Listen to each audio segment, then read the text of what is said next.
بسم اللہ الرحمن الرحیم۔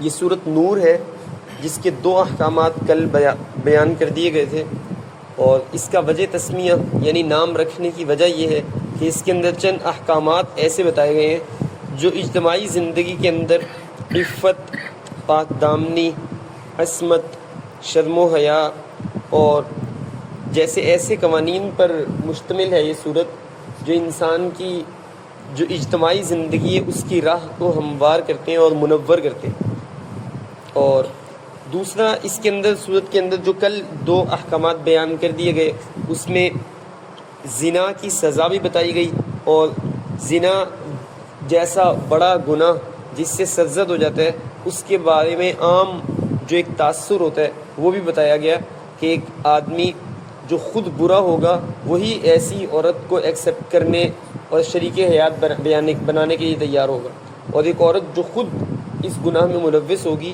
وہی ایک اس طرح کے آدمی کو شریک حیات بنانے کے لیے آمادہ ہوگی۔ اس کے بعد اس صورت کے اندر چند آداب سکھائے گئے ہیں۔ حضرت مجاہد رحمۃ اللہ علیہ آپ صلی اللہ علیہ وسلم سے روایت کرتے ہیں کہ اپنے مردوں کو سورۃ مائدہ اور اپنی عورتوں کو سورۃ نور اپنی عورتوں کو سورۃ نور سکھاؤ۔ اور حضرت عائشہ رضی اللہ تعالیٰ عنہ جو بہت بڑی معلمہ یعنی عالمہ ہے اپنے زمانے کی، وہ فرماتی ہیں کہ سورۃ نور عورتوں کو سکھاؤ۔ صحابہ کرام فرماتے ہیں ہم نے 2/3 علم حضرت عائشہ رضی اللہ تعالیٰ عنہ دیگر ازواج مطہرات رضوان اللہ علیہ اجمعین سے سیکھا، اور 1/3 ہم نے مردوں سے سیکھا۔ اتنا زیادہ ہم نے علوم ان سے سیکھے، ان کے پاس اتنی زیادہ احادیث ان کو یاد تھی۔ اور اس کے بعد اس صورت کے اندر جو چند احکامات بتائے گئے ان میں سے پہلا قذف کا حکم ہے۔ قذف یہ ہوتا ہے کہ ایک آدمی یا عورت کسی مرد یا عورت پر جو عاقل، بالغ اور پاک دامن ہو اس کے اوپر زنا کی تہمت لگا دے۔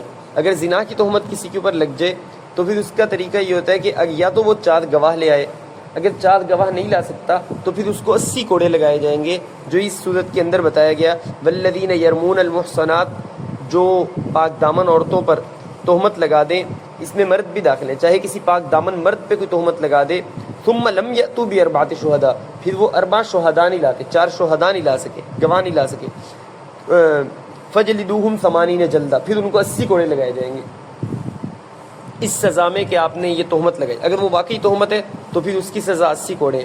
ہاں البتہ اس میں ایک بات ہے، اگر میاں بیوی کے ساتھ یہ مسئلہ ہے کہ عورت کے اوپر تہمت لگائی تھی اس کے خاوند نے، پھر 80 کوڑے نہیں ہے، پھر لعان ہے، اور لعان کا ذکر آگے آ رہا ہے۔ اس سے پہلے ہم قذف کے بارے میں ایک چھوٹا سا واقعہ ائمہ 4 کے زمانے کا وہ بتا دیں۔ ایک بڑھیا ایک نوجوان عورت کو بلکہ عورت نہیں، ایک کوادی لڑکی کو جو شادی شدہ نہیں تھی اس کو نہلا رہی تھی، فوت ہو گئی تھی۔ میت کو غسل دیتے دیتے اس نے ران کے اوپر ہاتھ جب پھیرے تھی تو اس بڑھیا نے یہ کہا کہ اس لڑکی کا نا فلاں لڑکے کے ساتھ تعلق تھا۔ یہ کہنے کی دیر تھی اس کا ہاتھ اس جگہ سے ہٹا ہی نہیں اور چپک گیا، تو ہٹانے کی کوشش کی نہیں ہٹا، بڑھیا بھی گھبرا گئی۔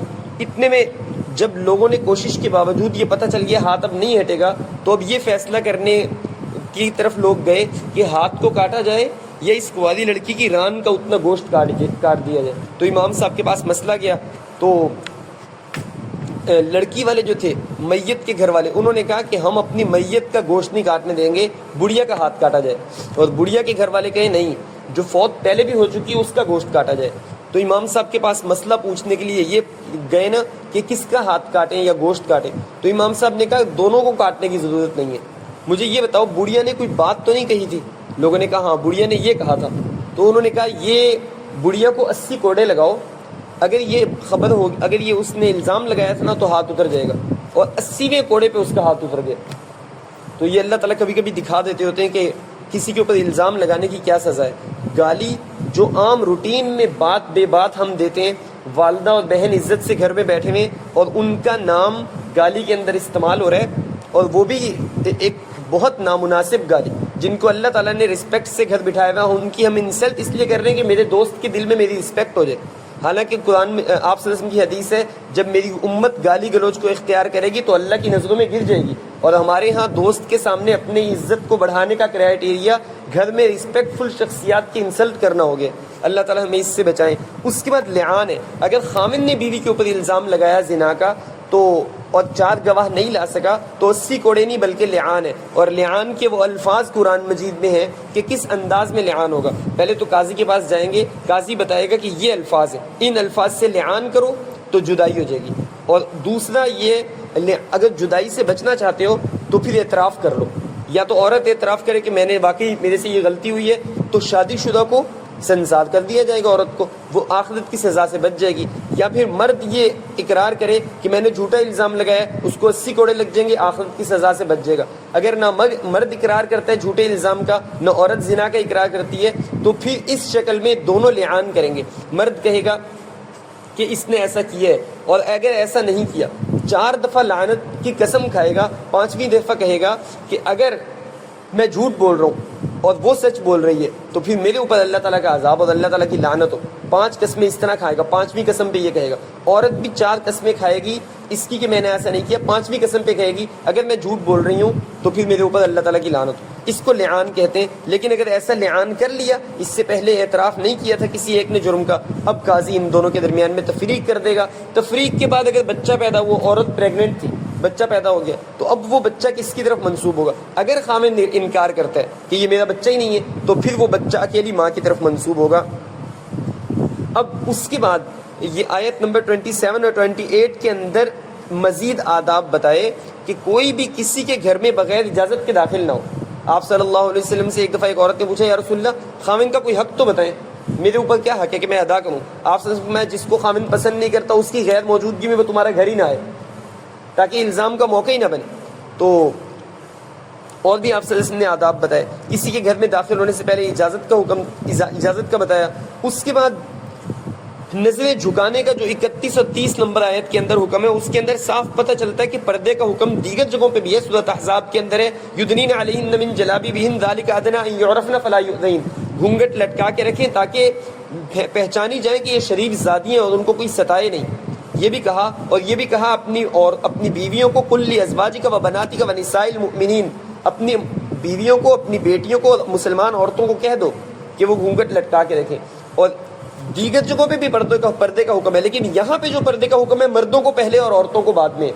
قل للمؤمنین یغضوا من ابصارہم ویحفظوا فروجہم ذلک ازکی لہم، مسلمان مردوں سے کہہ دو کہ وہ نظریں جھکا کر رکھیں اور اپنے آپ کو پاک دامن، اپنی شرمگاہوں کی حفاظت کریں، یہی ان کے حق میں بہتر ہے۔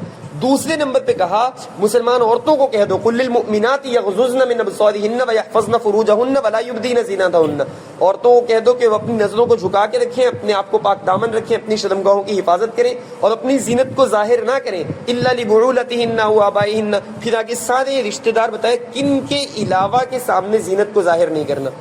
جن کے علاوہ کے سامنے نہیں کرنا وہ ہے شوہر، شوہر کے سامنے زینت ظاہر کر سکتے ہیں، شوہر، والد، سسر، بیٹا، بھتیجا، بھتیجے، بھانجے، بھائی، پھر عورتیں، پھر لونڈیاں، پھر اتنے چھوٹے بچے جن کو عورت کے پردے کے معاملات کا پتہ ہی نہیں ہے، ان سب کے سامنے تو زینت ظاہر کر سکتے ہیں، اس کے علاوہ کے سامنے یعنی غیر محرم کے سامنے زینت ظاہر نہیں کر سکتے۔ یہ بتایا، اس کے پورے احکامات بتائے۔ لیکن یہاں پر جب مردوں کو پہلے نظریں جھکانے کا اور بعد میں عورت کو بدن چھپانے کا حکم آیا تو یہاں پہ چند اصول ماخوذ ہوئے یہاں سے کہ مردوں کو نظریں جھکانے کا اور عورت کو بدن چھپانے کا حکم ہے، اور غیر ضروری سلام، کلام اور یہ سب چیزیں، ان چیزوں سے منع کیا گیا۔ اس کے بعد زوجین کے حقوق بتائے گئے ہیں کہ زوجین کے حقوق کیا ہیں۔ یہ غیر شادی شدہ لیکن ہو بالغ، لڑکا ہو یا لڑکی ہو، غلام جو خریدے ہوئے ہوتے تھے، لونڈیاں جو خریدی ہوئی ہوتی تھیں وہ ہوں چاہے آزاد ہوں، ان کے بارے میں کہا اگر وہ رشتہ ازدواج کے اندر منسلک ہونے اور وظیفہ زوجیت ادا کرنے کے قابل ہیں تو ان کا نکاح کیا جائے۔ اور اس آیت کی تشریح میں آپ صلی اللہ علیہ وسلم کی حدیث بھی ہے کہ 3 چیزوں میں دیر نہ کرو۔ ایک فرض نماز جب اس کا وقت ہو جائے، ایک جنازہ جب تیار ہو جائے، دیر کی جاتی ہے، 1 دن 2 دن سرخان میں رکھ رہے ہیں، فلاں آئے گا منہ دیکھے گا تو دفنائیں گے، یہ بھی غلط ہے۔ اور تیسرا بے نکاحی عورت جب اس کے جوڑ کا خامن مل جائے پھر نکاح میں دیر نہ کرو، اسی کی طرف اشارہ کیا گیا۔ غلام اور لونڈیوں کا بھی کہا کہ ان کو بھی کنوارا بلا وجہ نہ رکھو، اگر وہ ہو گئے بڑے رشتے ازدواج میں منسلک ہونے کے اندر کوئی رکاوٹ نہیں ہے اور وظیفہ زوجیت ادا کر سکتے ہیں تو پھر ان کا نکاح کر دو۔ پھر حرام ذریعہ معاش سے منع کیا گیا کہ ذریعہ معاش، انکم کے سورسز جو ہیں ان کو رکھو ایسا جو حلال ہو، اور اس کے بارے میں یہ بھی کہا کہ جو انکم کے سورسز ہیں وہ ان کو بھی اللہ تعالیٰ جکڑ دیں گے اگر اللہ کے ذکر سے اعراض کریں گے. قرآن مجید میں ایک اور جگہ پہ من اعرض عن ذکری فإن له معیشۃ ضنقا، جو ہمارے ذکر سے اعراض کرے گا ہم ان کی معیشت کو جکڑ دیں گے. ونحشره یوم القیامۃ اعما، ان کو قیامت کے دن اندھا اٹھائیں گے. قال رب لم حشرتنی اعما وقد كنت بصیرا، میں تو اندھا تھا یا اللہ میں تو دنیا میں آنکھوں والا تھا یا اللہ مجھے اندھا کیوں اٹھایا. قیامت کے دن وہ سوال کریں گے. قال كذلك اتتك آیاتنا فنسیتها وكذلك اليوم تنسى، تیرے پاس میری آیتیں نشانیاں آئی تھی تو نے اس کو بھلا دیا تھا اس لیے تجھے اندھا اٹھایا گیا. یہ اپنے ذکر سے اعراض کا نقصان ہے. اور ذکر سے اعراض، ذکر کون سا ہے؟ ذکر وہی ہے جو سورۃ جمعہ کے دوسرے رکوع میں بتایا گیا کہ اذا نودی للصلاۃ من یوم الجمعہ فاسعوا الی ذکر اللہ، جب اللہ کے ذکر کی طرف آواز دی جائے جمعہ کے دن تو اللہ کے ذکر کی طرف دوڑے چلے آؤ. اس سے اعراض کا مطلب ہے نماز کو چھوڑنا، اور نماز کو بلا وجہ نماز کو نہ پڑھنا، یہ مطلب ہے.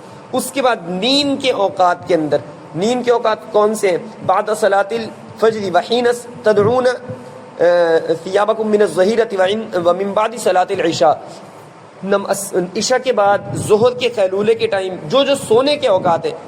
سونے کے اوقات کے اندر کیونکہ سلیپنگ ڈریس یا ایسے حالت کے اندر کوئی ہوتا ہے تو اس میں کہا بغیر اجازت کوئی نہ جائے اندر، کسی بھی ایسے غرفہ یعنی کمرے کے اندر کوئی نہ جائے جیسے میاں بیوی کا کمرہ ہے کہ جو سونے کا ٹائم ہو. سونے کے ٹائم خاص طور پہ اجازت لیں. اور چھوٹے بچوں کا آگے اور مزید آداب ہے کہ جو چھوٹے بچے ہیں وہ تو آ جاتے ہیں لیکن جب وہ بالغ ہو جائیں وہ بغیر اجازت کے اندر نہ ہے. اگرچہ ان کا محرم یعنی ان کے والد والدہ بہن بھی ہیں تو ان کے پاس بھی بغیر اجازت کے داخل نہ ہو.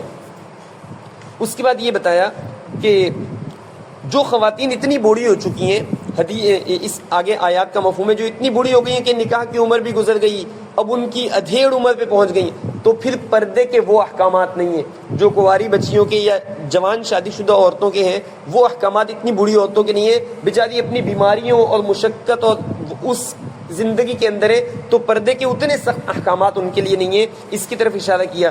پھر یہ بتایا کہ گھر میں داخل ہوں اپنے یا کسی کے تو سلام کریں، اور پہلے تو کہا اجازت لیں اور مسنون یہ ہے کہ سلام کریں. یہ اس بات کے بارے میں بتایا. پھر رسول اللہ صلی اللہ علیہ وسلم کو بلانے کے بارے میں کہا کہ یہ آیت جو یہاں پر اب بتائی جا رہی ہے، یہ آیت آپ صلی اللہ علیہ وسلم کے سبز گنبد کے نیچے جو جالیاں ہیں سنہری، ان سنہری جالیوں سے اوپر سبز رنگ کا ایک جگہ ہے، اس کے اوپر یہ آیت لکھی ہوئی ہے کہ لا ترفعوا اصواتکم فوق صوت النبی، اپنی آواز کو نبی کی آواز سے اونچا نہ کرو. ولا تجہروا له بالقول كجهركم بعضكم لبعض ان تحبط اعمالكم وانتم لا تشعرون.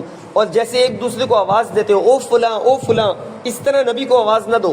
ایسا نہ ہو کہ اس بے ادبی کے سبب تمہارے اعمال کیے کرائے ضائع ہو جائیں اور تمہیں پتہ بھی نہ چلے. ایسا اس لیے بھی کہا، کچھ لوگ آئے اور انہوں نے آ کے باہر کھڑے ہو کے آپ صلی اللہ علیہ وسلم گھر میں تھے اور انہوں نے آپ صلی اللہ علیہ وسلم سے علم حاصل کرنا تھا یا کوئی کام تھا، انہوں نے کہا یا محمد، اس طرح کر کے آپ صلی اللہ علیہ وسلم کو گھر سے باہر بلا رہے آئیں اور میری بات سنیں. تو یہ بتایا گیا کہ یہ ادب کے خلاف ہے، نبی کے ادب کے خلاف ہے. جیسے ایک دوسرے کو آواز دیتے ہو ویسے آواز دو آپ صلی اللہ علیہ وسلم کو، اس سے منع کیا گیا. اور اس صورت کے آخر میں یہ بتایا گیا کہ یہ تمہاری پوری کائنات جو ہے، اس کائنات کے اندر جو چیزیں ساری اللہ تعالیٰ کے علم میں ہیں، اور یعلم خائنۃ الاعین وما تخفی الصدور، آنکھوں کی خیانت اور دل میں جو چھپا رکھا ہے سب کو اللہ تعالیٰ جانتے ہیں. اور اللہ تعالیٰ قیامت کے دن وہ سب واضح کھول کے سامنے کر دیں گے، بندے کو پتہ چل جائے گا. اور اس کے بعد چند اور احکامات ہیں، واقعہ افق ہے، وہ انشاءاللہ کل بیان کیا جائے گا. حضرت عائشہ رضی اللہ تعالیٰ عنہ پہ تو جو تہمت لگائی گئی تھی وہ انشاءاللہ کل بیان کیا جائے گا. اللہ تعالیٰ عمل کی توفیق نصیب فرمائے. بسم اللہ الرحمن الرحیم. اللہم صلی علی محمد النبی الأمی وعلی آلہ وسلم تسلیما. رب ارحمہما کما ربیانی صغیرا. صلی اللہ تعالی علی خیر خلقہ محمد وعلی آلہ وصحبہ اجمعین برحمتک یا ارحم الراحمین.